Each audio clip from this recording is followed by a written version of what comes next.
talked about testosterone and hormone replacement. It's that I've heard people say, a lot of great things about it, a lot of, not so great things about it.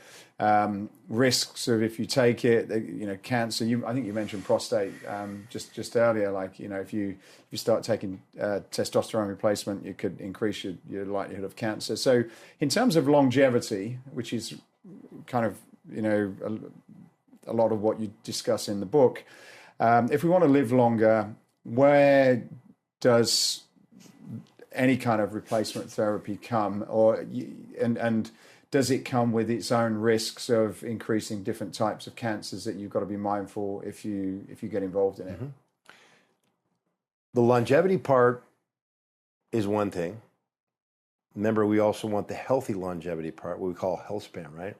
So longevity, there's a correlation, and I will say it again, correlation. And I say it in a positive way because someone like you, I go, okay, correlation between if you had low testosterone type 2 diabetes, there's plenty of factors that play into that. But the fact that you're fit, carry muscle mass, and eat well, highly unlikely you're going to develop type 2 diabetes no matter what your testosterone levels are. But there is leverage, as it were, with low testosterone for reasons I can explain simply as, you don't have that, well, I'll use the word again, leverage to maintain muscle mass, which would affect your metabolic function, right? Your insulin sensitivity is an obvious one right there. So you can see why it's a correlation, but why it is only a correlation, even though I can come up with some mechanisms, but still take it with a grain of salt. But again, because it comes into your question, low testosterone is associated with type 2 diabetes, coronary artery disease, colon cancer, prostate cancer, osteoporosis. There's 5 right there, all of which are concerns. And when because as you say that, I'm thinking about another interview I did in a study. Is it a direct? Is it that people that have low testosterone probably don't work out, probably have unhealthy diets, and some of that could almost be almost like this kind of sort of self-perpetuating kind of cycle of, they don't work out, they don't exercise, and it goes on like that, and which is why they're getting associated with it, or is it independent? Well, there's the rub. That's why I'm careful to say, okay. It's a correlation because we don't have enough, even though, we've been studying this since 1942, and there's a lot of good research from the 1950s even that I can refer to where you go, well, God, why did it take us so long to make this part of the mainstream? But, for a lot of these, we have to have generations before we can say, oh, yeah, see, we've got, 6 generations. That's really not that many if you think about it, because we're talking about life extension here, right? Not, oh, I just got rid of that cold, which only took, 7 to 10 days. So the data, the experiment, as it were, takes a while to finish. But if we can look at it, though, broken up into various diseases like that, there's plenty of science behind it. What I always say is a good start when someone, is coming from what was in our era of, what I call a propaganda at this point, certainly misinformation against testosterone replacement therapy, is an international consensus published eventually in the Mayo Clinic proceedings in 2016, headed by Abraham Morgenthaler, who is associated with Harvard. He wrote the book Testosterone for Life. He's been one of the spearheading doctors in, along with some of the others like Dr. Lipschultz and Dr. Shippen I mentioned, but fairly aggressive in going after some of these myths. And anyway, he got together an international consensus of 20 plus other top urologists and andrologists in the world, and sort of ticked off these propaganda points like, oh, it's going to cause you, everything from heart disease to impotence, just crazy stuff. I liken it to that movie. I've never seen it, but Reefer Madness. You smoke marijuana, it's gonna lead to heroin. You're gonna jump off a building one day and die. It's really that bad. And he goes through along with his group, and I think he came up with 9 resolutions saying, it's not really based upon a number. It's based upon a patient's signs and symptoms, whether or not to give TRT. It actually is better when you think about it. The heart is a muscle. So why would it be bad? Or I guess better, why, how is it that it promotes coronary artery disease? Leading into kind of what you were saying earlier, well, is there a direct mechanism against or for? Maybe not that we can prove yet, but yeah, people that have more testosterone, you could argue just the fact that they're on replacement therapy, they're more conscientious about their health right there, stop. Or, hey, they're not as likely to sit on the couch all day. They're more likely to exercise. Is that what it is? They're more likely, therefore, to eat better. I mean, you go on and on. But it still remains the same that there isn't a mechanism that's been identified that says, okay, this is going to mess with your heart. And all the observational studies show, no, actually it helps things. Okay, so, and you can go through, any one number of these things that are, I can call it mythology now, but that's a great starting point because you're dealing with some of the top docs in the world whose expertise is in this area. And I don't mean to bash anybody. I mean, I'm not a urologist by trade, right? A lot of this was just self-study.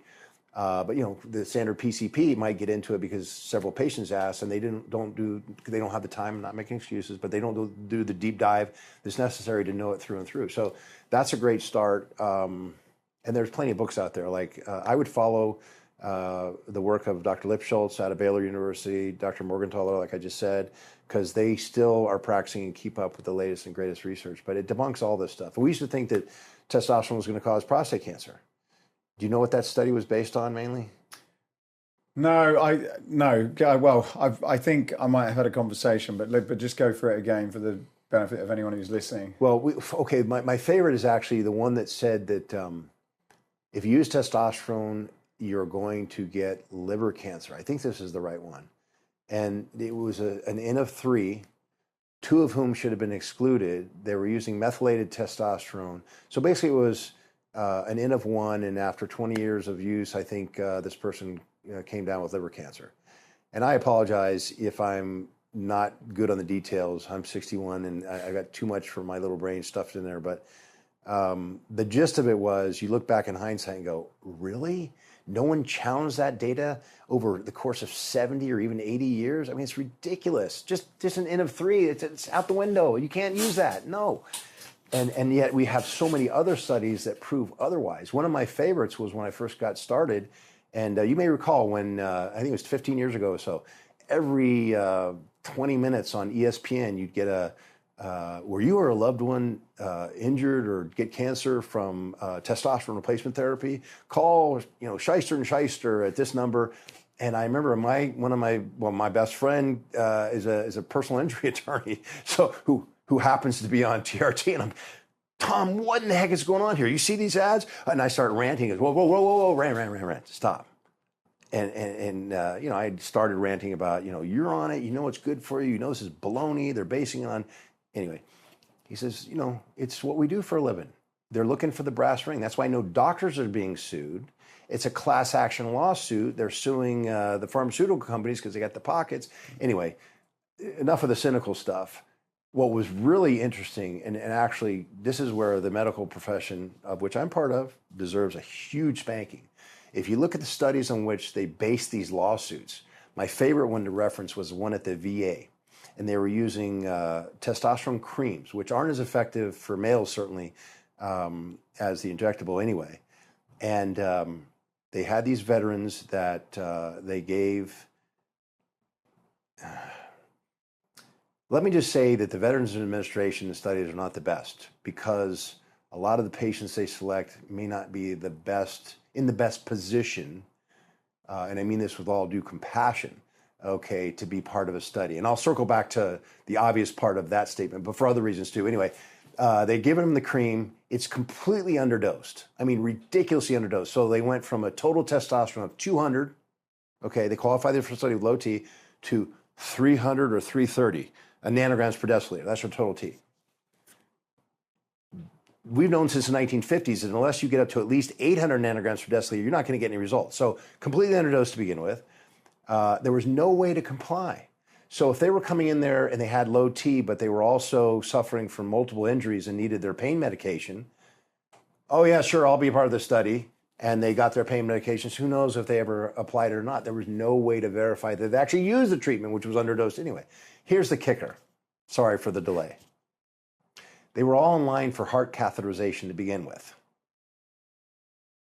They already had heart problems. And the conclusion of the study was, oh yeah, it causes heart problems. Do you think we have a problem there? So this is the kind of misinformation that's been perpetuated for, since 1942. When my father and a good friend had prostate cancer, and they got over it, but they basically try to reduce your testosterone when you have that. Is that what? And when I spoke, particularly one particular friend, he did quite a bit of research on it, and he actually himself just questioned, was that actually the right thing to do? Why did they cut it? And what are your thoughts on that? Well, partially. I think I put it in the book that I had prostate cancer and treated it myself, and it wasn't that way. It was the opposite. We believe now, with science supporting it, that testosterone is beneficial for the prostate. One of the metabolites of testosterone, dihydrotestosterone, can fuel prostate cancer once you have it, because it's very androgenic, amongst other reasons, because androgenicity, if you think about it, testosterone has androgenic effects, doesn't promote it. It protects it.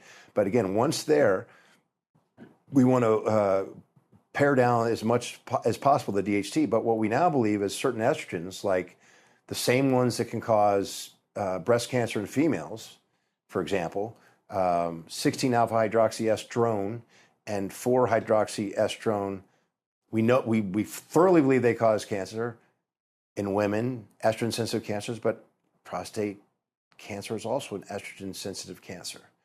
So, you've got males that maybe drink too much, maybe smoke marijuana too much, any number of reasons where the liver is aromatizing more, even though they're not making that much testosterone even perhaps, but they're making more estrogen than you should have. They're not protecting themselves with, for example, we mentioned earlier, cruciferous vegetables, which contain something called diindolylmethane or indole-3-carbinol, which are kind of interchangeable, but they're staples in cruciferous vegetables that actually prevent the so-called good estrogens from turning into the two bad ones, at least, that I mentioned, and actually take those bad ones even further and make them into good ones. So you got these confluence of different factors that can create it, which aren't because of the testosterone per se, right? And then, okay, well, you have it, and just like, say, growth hormone doesn't cause cancer, but if you have cancer, you don't want to be taking growth hormone, is the current, for what seemed like obvious reasons. You're going to make it grow faster.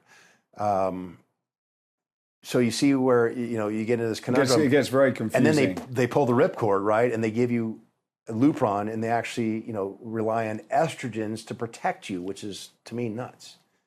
And is why I used, more testosterone. I did bury my dihydrotestosterone, and I kept my estrogen to the minimum, and of course, used every avenue possible to keep the estrogen from turning into the bad estrogens. And I'm here, now probably 6 years later, with no evidence of prostate cancer anymore, without surgical intervention or anything else.